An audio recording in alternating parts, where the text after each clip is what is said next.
Hello and welcome to Sport for Business. I'm joined this morning by somebody who would put our broadcast credentials very much into the shade. He's the Group Head of Sport with RTE, Declan McBennett. You're very warm welcome to Sport for Business, Declan. Thanks, Rob.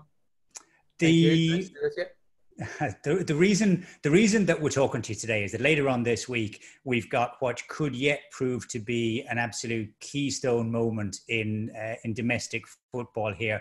The League of Ireland will begin the broadcast via streaming of pretty much all the matches for the remainder of the season via Watch LOI. It's a partnership between the FAI, between RTE Sport and GAA Go. Tell us a little bit about how the negotiation and how the discussion came to pass that we could produce this, what looks like a win-win situation. Yeah, well, hopefully so, Rob, and hopefully that's how it plays out and that's how it transpires. Essentially, as everyone knows at this stage, the world got turned up on its head last March, and the world of sport came to a shuddering halt last March with the COVID-19 global pandemic. And I suppose everybody then started to look around and explore, well, when was live sport coming back? How would it? There was a rush to the archive market in terms of, because with the Euros and the Olympics, there was a need to fill hours that broadcasters thought would be naturally filled by the Euros and the Olympics. Every organization, every broadcaster, every rights holder looked in their archive and saw what was there and what was available to them. And that filled the short-term gap.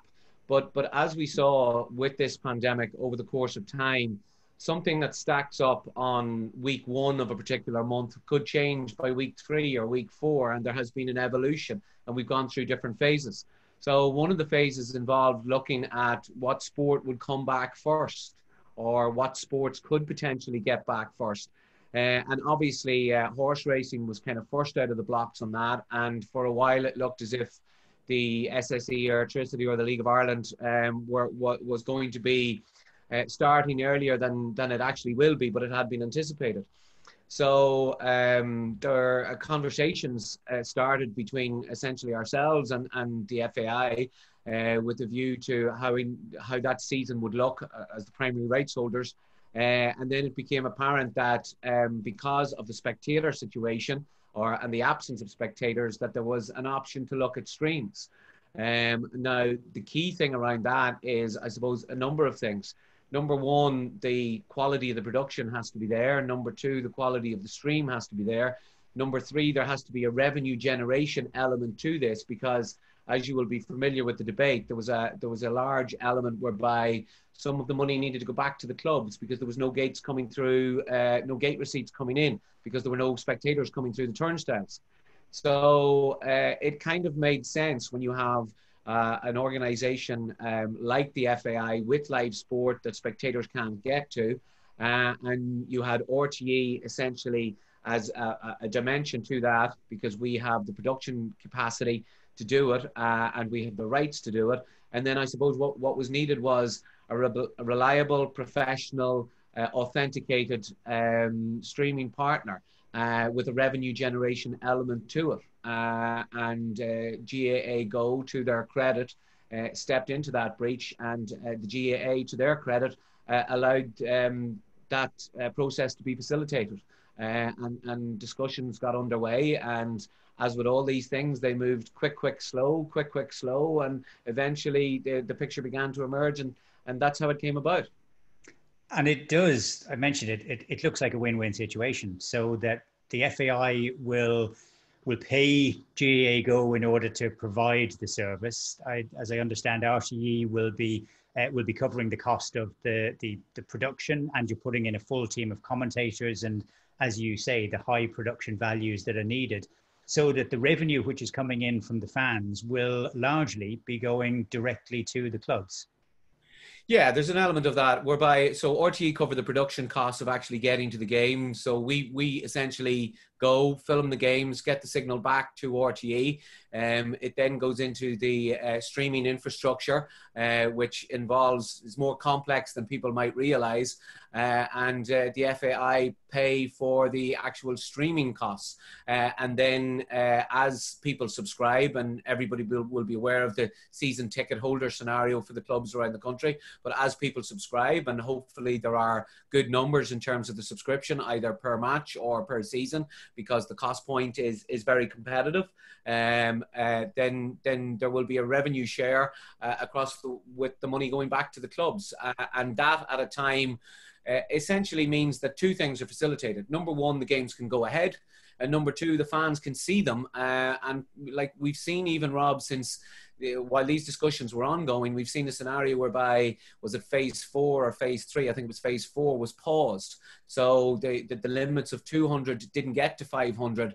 And for 200, that can have a dramatic impact, because when you look at the squads and the backroom teams and the medical people who are involved and the officials that are needed and the stewards and then some media personnel, it very quickly comes close to behind closed doors, because such are the limitations that are on spectators. So hopefully this is a 2020 solution to a 2020 problem, in the sense that the clubs get to play, the players get to play, and they've always been keen to do that.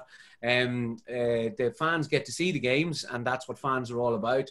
And then the revenue based on the support behind this goes back to the FAI and then subsequently to the clubs. You're very much on the sort of, at the cutting edge of how media is changing and adapting. And I guess the acceleration of that through this period has been huge.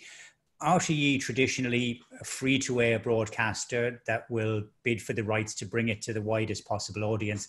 There is an irony in your being part of this streaming exercise, so that you will still show matches free-to-air on the RTE channels, but everything else will be behind. Do you think, is that a marker for how a broadcaster like RTE will actually approach sport in years to come, or indeed months to come? Is it a new model that is being worked out here?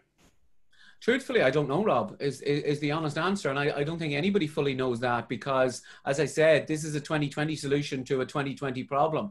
The motivation behind this was solely to find a mechanism whereby live sport could come back in conjunction with the best public health advice, get it to the fans, and find a means of getting some revenue back to the clubs. And you see that with all sports and all codes now. Like in the last 10 days, there have been a raft of GAA county boards who are going down the streaming route with regard to, because the numbers are so limited, 200 at the game. And again, if you look at squad sizes now, I know the GAA have put limitations on them, but essentially there's guys playing sport this year that haven't played sport for a couple of years, because when they missed it, they're now back.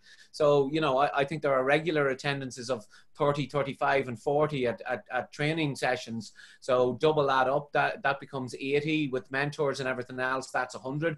And suddenly there's very, very little room for 30, 40 spectators. So, our commitment remains the same. We're more than happy and delighted to facilitate this, in terms of, because we were there, we were doing the production for Soccer Republic anyway. We've increased that level of production as a means of bringing a better product to the fans.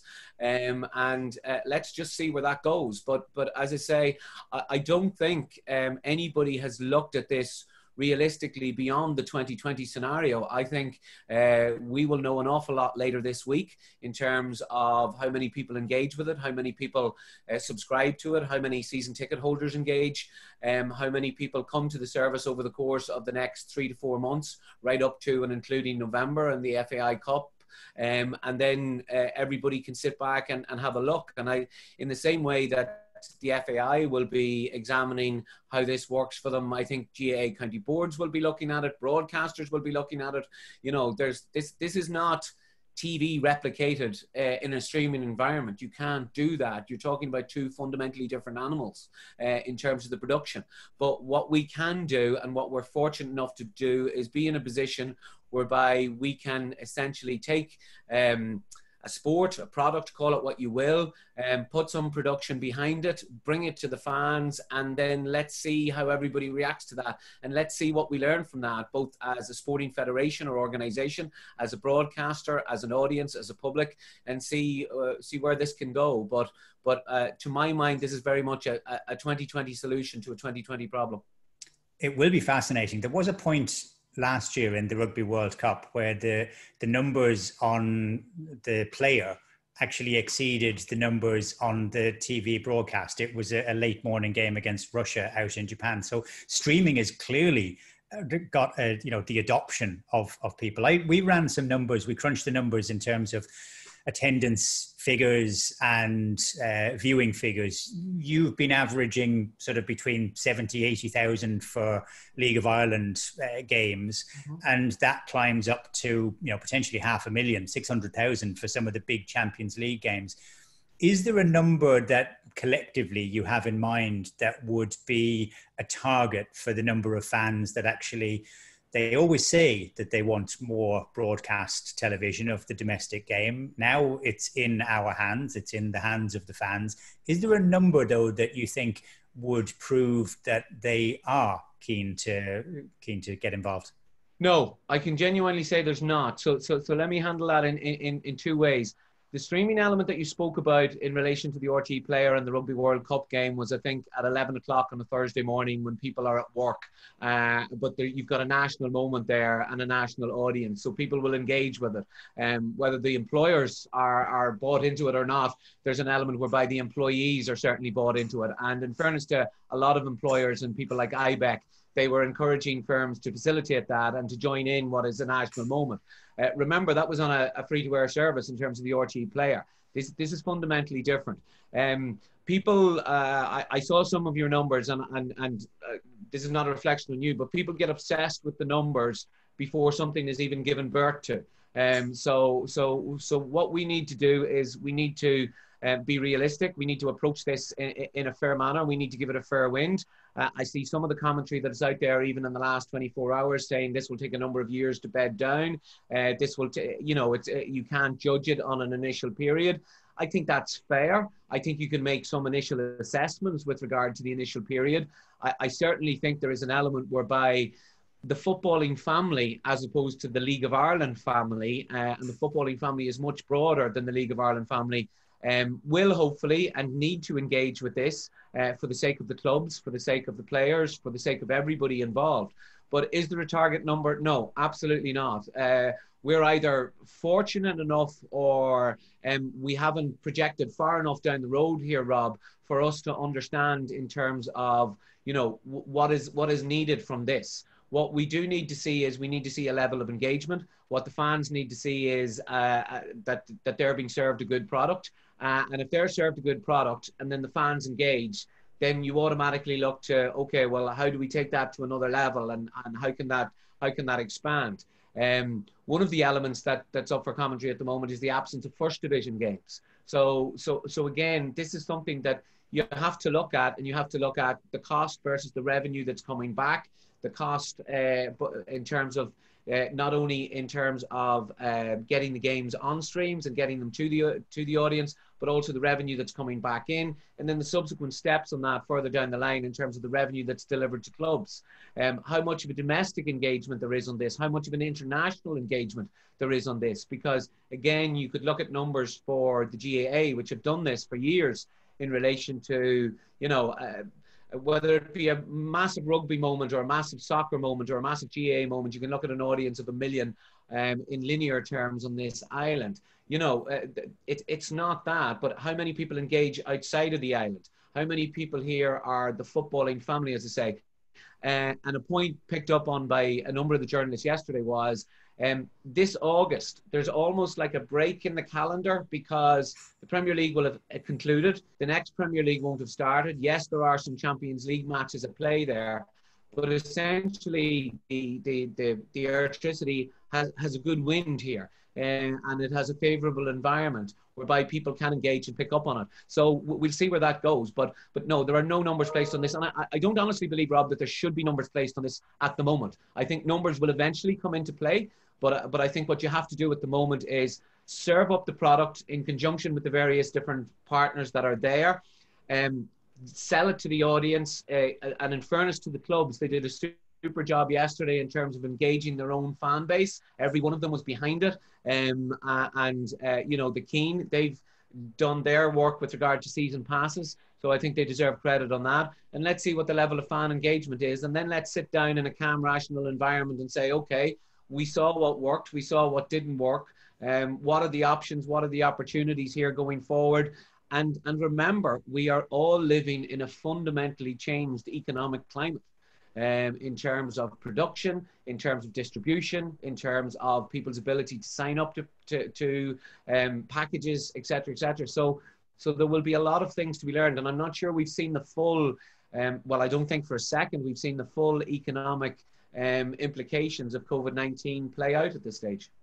No question of that. I do particularly like the fact that the season ticket gives you pretty much every game at, you know, €55 is good value by anybody's stretch of the imagination. But the ability to dip in for a fiver on an individual game, it might be Bows against Rovers or anybody else, I think is a really good thing.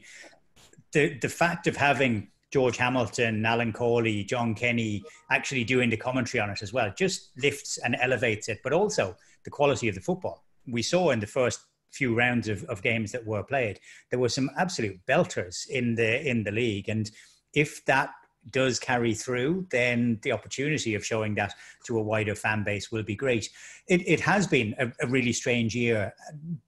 We should have had the Euros. We should have had the Olympics. From your point of view, in terms of being group head of sport, it must have been the busiest year that RTE was ever going to put down.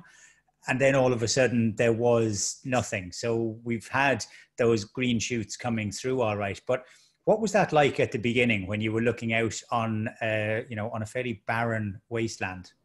Yeah, well, like, I mean, it was the same for us as it was for everybody else. Sport is an integral part of Irish life. And in its absence, we've probably grown to understand just how much we do appreciate it.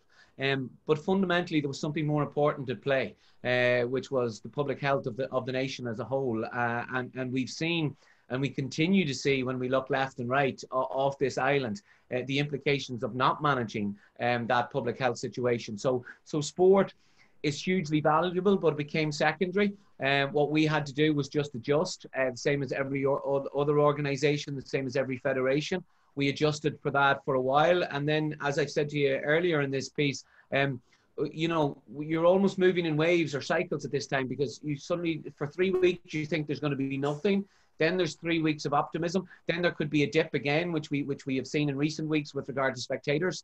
The good news, Rob, is that, you know, the vast majority of what we lost, and I don't mean RTE lost, I mean the public lost, is still there for us. In the sense that the Olympics and the Euros, please God, will happen again next year. The GAA Championship in its reduced form is coming down the line. The Airtricity League in its reduced form is coming down the line. The National Athletics, Camogie, you know, the Euro playoffs that are coming in October and November are still there. Fairyhouse, horse racing has got itself back. So maybe on a smaller scale, but perhaps on an almost bigger scale in many senses, because of the nature of spectators and television audiences over the course of the winter period, it's going to be massive. We've essentially split the rest of the year into two periods. There's now until October the 8th, which is the Republic of Ireland playoff.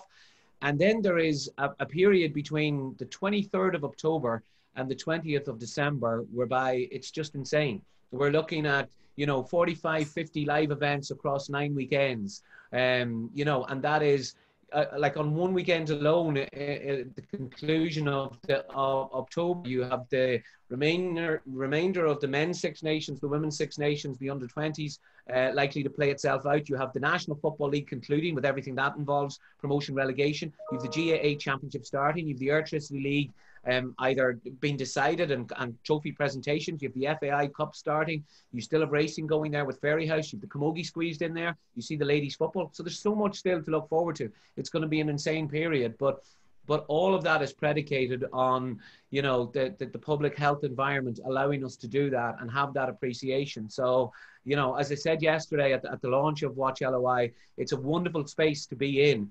And if everybody in the country continues to act responsibly as they have done, continues to look after our frontline workers and our healthcare workers and those who are, you know, who have proven, you know, of enormous value to this country over the last number of months, then sport will find its place. And whether, as long as that sport happens, you know, broadcasters or communities or county boards or federations will find a means of getting that to the audience. But if it doesn't happen, then everybody else is redundant in the sense of we can't get it to the audience if it doesn't happen. So as long as it happens, we'll get there. And I think there's an awful lot to look forward to. That period between now and October is exciting. The period between October and Christmas is mental in a wonderful way. And sport will dominate our lives. And please God, the health situation will be good, and everybody will mind it, and we'll be in a great position. And then, you know, we'll pick up again, and who knows, you know, we may be a better society and a better community as a result of it, from everything that we've learned when we come through this.